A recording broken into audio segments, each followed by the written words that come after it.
오늘 오전에 대심 판정 상황이 좀 궁금합니다. 국회 탄핵소추위원단 소속으로 오늘 현장에서 윤석열 전 대통령 탄핵심판 선고를 직접 방청한 의원 중에 한 명 저희가 전화로 연결해 보겠습니다. 이성윤 더불어민주당 의원 전화로 연결돼 있습니다. 이 의원님 나와 계시죠? 예, 이성입니다. 네, 늦은 시각 연결 응해 주셔서 감사합니다. 자, 예, 탄핵심판 변론 기일 모두 참석하셨고 또 오늘 선고까지 지켜보셨는데요. 우선 예, 현장 분위기를 좀 여쭤보겠습니다. 오늘 현장에서 예. 대심판정에서 가장 인상 깊었던 장면 뭐가 있을까요? 저희가 오늘 그 경찰에 안내를 받아서 일찍 도착했는데요. 국힘 의원들도 한 12분 정도 오셨고요. 저희 민주당 의원들, 조국혁신당, 야당 의원들 다 갔습니다. 예, 그런데 그 인상 깊었던 장면은 두 가지가 있습니다.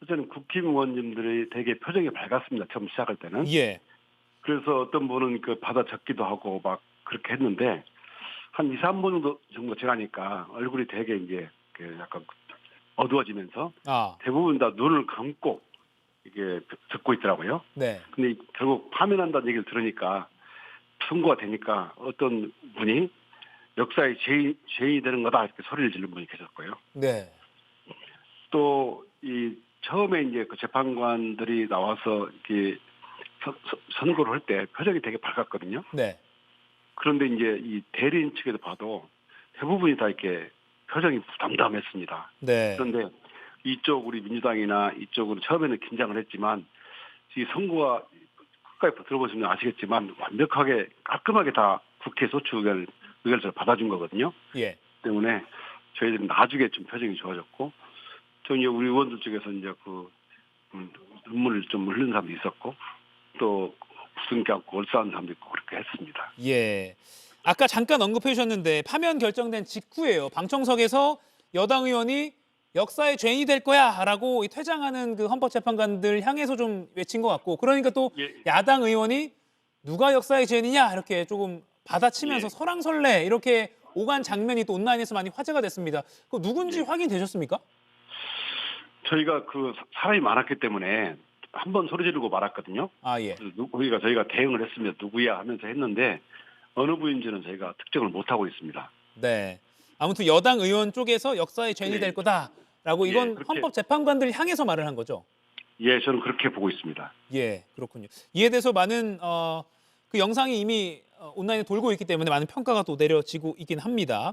예, 또 그리고 저희가 이거 뭐 언론에서 또는 온라인에서 이렇게 의미를 좀 부여하는 것일 수 있는데 문영배 헌법재판소장 권한대행이 이제 다 끝나고 자리를 뜨면서 예, 옆자리에 앉았던 김영두 재판관의 등을 좀 두드리는 지금 저희가 영상으로 보여드리고 있습니다. 이렇게 좀 예, 등을 토닥이면서 퇴장하는 게 이걸 좀 예, 의미를 좀 부여하고 싶어서인지 의미를 좀 부여하고 또 그게 뭐 어떤 의미일까? 수고했다는 걸까? 또는 두 사람이 갈등이 있었던 걸까? 여러 가지 추측이 오가는데 예. 이성윤 의원께서는 현장에서 보시기에 어떤 의미로 좀 보셨습니까? 제가 처음 말씀드린 것처럼 네, 문영배 대행이 들어오실 때 재판관들 표정이 되게 밝았고요. 네, 문 대행도 웃으면서 들어오셨어요. 그러면서 아 이게 파면이 되는구나 제가 생각을 했고요. 예, 제가 헌법재판 그 11번을 다 참석해봤는데 네, 재판관님들이 되게 협력을 소통을 의사소통을 많이 하는 것 같습니다. 예, 이번에도 주심이 정영식 재판관이고 부심이 김영두 재판관 아닙니까? 네. 그렇게 하면서 아마 이렇게 의원들끼리서 재판관들끼리 소통하면서 우리가 잘했어라고 격려하는 느낌을 받았습니다. 네. 그리고 이제 반대편에 딱 맞은편에 앉아 있는 윤석열 전 대통령 대리인단은 좀 어떤 모습이었습니까? 끝나고 나서 김계리 변호사가 약간 미소를 지으면서 이렇게 인사하는 듯한 모습도 온라인에서 화제가 됐거든요. 예, 저희 소추단 대리인단은 거의 대부분 다 나오셨고요. 예. 그쪽 그 윤석열 피청구 측 대리인단은 12명 정도 나오셨고 검찰 측 중에 그 대리인단은 많이 대부분 안 나오셨어요. 석동현 변호사님만 나오셨는데 예. 윤곽근 변호사하고 근데 이제 표정이 되게 어두웠습니다. 끝날 때 보면. 근데 이제 그 어떤 여성 이제 이름을 밝히셨지만 그분이 웃은 거에 대해서 저는 정확히는 못 봤는데 예. 전반적으로 그쪽 그 윤석열 피청구인 쪽 분위기는 엄청 어두웠어요. 그렇군요. 예, 그 시간이 갈수록 더 어두워지고 제가 자세히 살펴보니까 거의 절망적인 표정이더라고요. 네. 제가 이름 밝힌 건 영상으로 오늘 생중계 때 다 나왔기 때문에 일단 예, 이름을 밝혀드렸습니다. 예. 탄핵 심판 결과를 놓고 뭐 대드락 뭐 이런 용어도 많이 나왔고 8대0 예. 만장일치 인용설부터 4대4 뭐 기각설까지 정말 최장기간 심리였기 때문에 많은 추측이 막판에 난무했는데 이 예. 의원님은 8대0으로 나올 거다 이렇게 예상을 하셨잖아요. 왜 그렇게 보신 예. 겁니까? 저는 처음부터 8대0으로 본 거고요. 네. 그러기 때문에 그 헌법재판관들이 평의 내용이 한 번도 새 나오지 않는 겁니다. 아, 네. 예, 그렇지만 저는 그 윤석열 용산 대통령이 검찰총장 시절에 징계를 받은 적이 있어요. 네. 그때도 그 절차적인 문제를 13가지 정도를 제기해가지고 그 판결문에 1심 판결문에 보면 판결문의 반절 정도가 절차적인 문제를 판단했습니다. 네. 아마 저도 이제 그 이번 판결문을 다 봤는데 절차적인 문제가 무려 6개를 제기했거든요. 예. 이런 문제를 계속 제기하니까 재판관들 사이에서 이런 문제를 해결하기 위해서 시간이 좀 걸린 거 아닌가 생각을 하고요. 예. 다만 그 중요한 문제는 아니었던 걸로 보이지만 재판관들 사이에서는 이 문제 가지고 좀 시간이 큰 걸로 보고 나머지 전문적인 판단한다라든가 또 주변 밖의 환경을 본다든가 법원의 선고를 본다든가 이런 문제는 뇌피셜이 가까워서 제가 뭐라고 말씀드릴 수는 없을 것 같습니다. 네.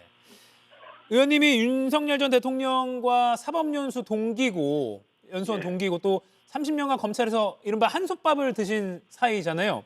그렇습니다. 탄핵 소추단의 일원으로서 변론기일부터 선고까지 오늘까지 쭉 지켜보셨는데 윤석열 전 대통령이 본인이 탄핵 당할 거라는 걸 이미 알고 있었던 것 같다라는 발언도 하신 바가 있습니다. 아마 뭐 누구보다도 법을 잘 아는 게 또 윤 전 대통령일 테니까 그러지 예. 않을까 이런 추측도 있는데 바로 어떤 점 때문에 그렇게 보신 겁니까? 제가 그 3회 변론기일부터 윤석열 용산 대통령이 출석을 했는데 예. 처음에는 표정이 되게 밝았어요. 그리고 저 이렇게 가까이서 보면 눈도 마주치기도 하고 그랬는데 점점 이제 눈을 내미는 횟수가 많아지고 또 이제 그 아무래도 법률 전문가이기 때문에 이게 헌법상 개업 요건이 되는지 안 되는지 알 거 아닙니까? 예. 그런데 이제 중간에 보면 말을 하다가 예를 들어서 선관위 내가 군대를 보냈으면라든가 또는 이런 행설수를 해가는 횟수가 더 늘어가는 겁니다. 이것은 무슨 얘기냐? 본인도 된다. 이것이 파면에 중대한 헌법 위반에 해당한다는 걸 알고 있는 겁니다. 아, 그렇기 때문에 그걸 계속 변명을 하려 보니까 말이 꼬이고 행설수 되는 거죠. 아, 법조인들은 자신 있으면 행설수를 안 씁니다. 그렇군요. 그래서 말이 많기는 하지만 이번엔 특별히 더 실수를 많이 한 걸로 봐서 본인도 그정 충분히 헌법상 헌법상 요건에 해당되지 않는다. 그래서 이건 파면 되겠구나라는 것을 깨달았던 것 같고요. 그 변론 횟수가 거듭될수록 그걸 느끼는 모양새였습니다. 얼굴 표정이 보입니다. 네, 그렇군요. 자, 끝으로 이 질문 간단히 좀 여쭙고 마무리하겠습니다. 이제 조기 대선 국면이 접어들었습니다. 민주당은 이재명 대표의 대세론이 이어지고 있는 건 분명하고요. 그런데 일각에서는 이재명 대표 추대론 주장까지 나온다고 하는데 실제 당내 분위기는 좀 어떻습니까? 오늘 의원총회가 있었지만 그런 문제는 얘기 안 했는데요. 예. 저는 이제 그 당에서 선거 관리 문제를 제대로 룰을 정해서 할 것 같고요.